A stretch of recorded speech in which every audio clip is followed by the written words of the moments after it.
Hi there. This is an unlimited or money game, and red has a 5-2 to play. Red's on the bar. It's got to come in with a 5 or the 2. So what would you play? What's your play? This came up in a chouette, by the way, last night down in Kingston, Jamaica, where I'm visiting for a tournament and visiting some friends and students and having a lovely time.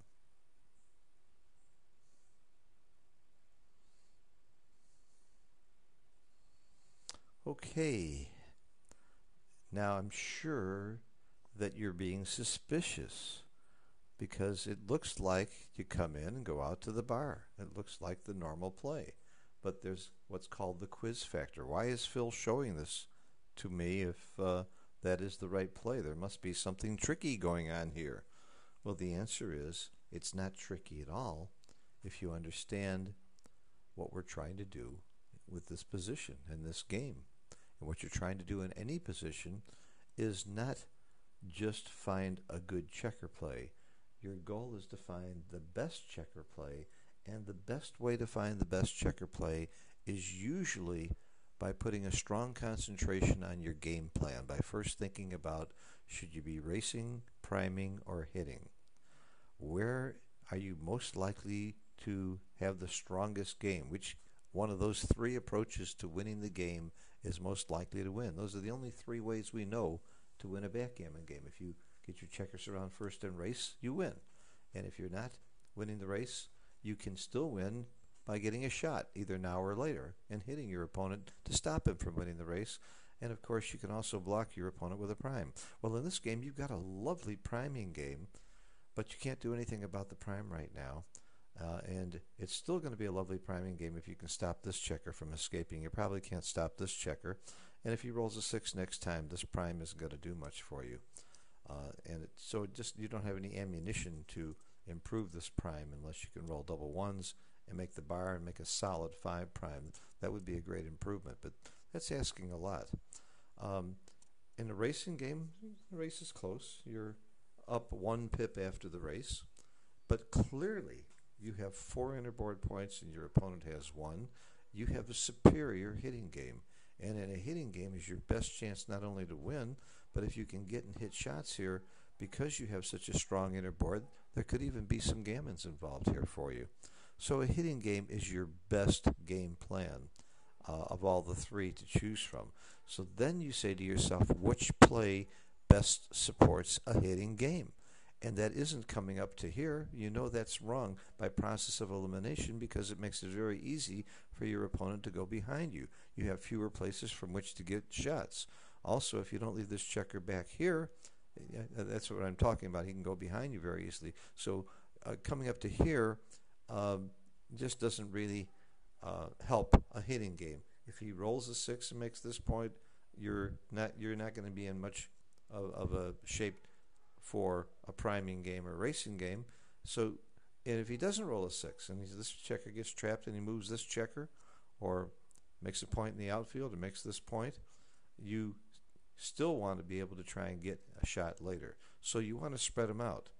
Now, that means you have to come in on the 2. So where's the best 5? Well, this doesn't make any sense to break this point and leave a direct shot on this side and give him 1s and 6s that are really good. This is a possibility. This is 6s and 1s that are duplicated here and here. They're all over the place. Spread your checkers out. Even if you get hit, there's going to be return shots whether he hits you here or here. So this play has merit. This play also has great merit. It duplicates 4s here and here. Yes, if he rolls double 2 or double 4 or some joker, of course you can be in trouble. But most of the time, if he's going to roll a joker, it almost didn't matter what you played. You have to be an optimist to play this game. This is a very excellent play.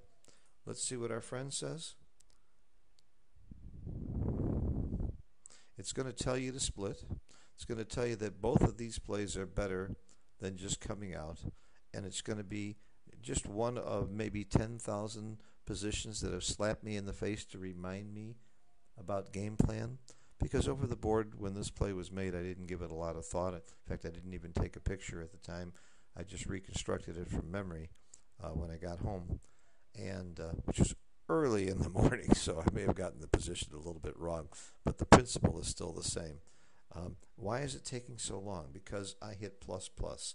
You're going to get a higher evaluation at plus plus than at any of these other little buttons. In fact, I hardly ever use any of these buttons anymore except for plus plus. I use plus once in a while to get a quick evaluation and then highlight the top plays. Oops, that's why it's taking so long. It's the wrong position. I got to put the 2 back on the bar. Let's do plus, and let's highlight the top plays and do plus plus. And you can see that bar 23 and then breaking this point. Why is breaking this point a little bit better? Well, you keep your anchor in case things go really haywire, and all that duplication and all this contact is what you're looking for. So this is your superior play. But again, over the board, knee-jerk reaction, almost everybody just comes out, and this is a good lesson. Just concentrate on game plan, and it's nice to have a knee-jerk reaction. There's nothing wrong with that, but don't just act on it. Think about it. And see, is this really the game plan that I want to make? Are these automatic plays right? Well, they usually are. If you're a really skilled player in the first move or two, you know what to do.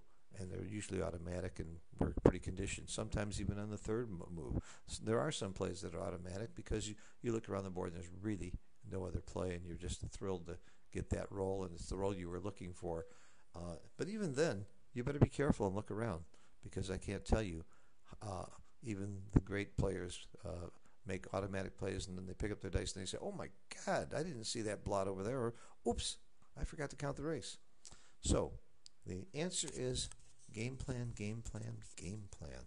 That's the key to making good checker plays, great checker plays. Thanks for watching.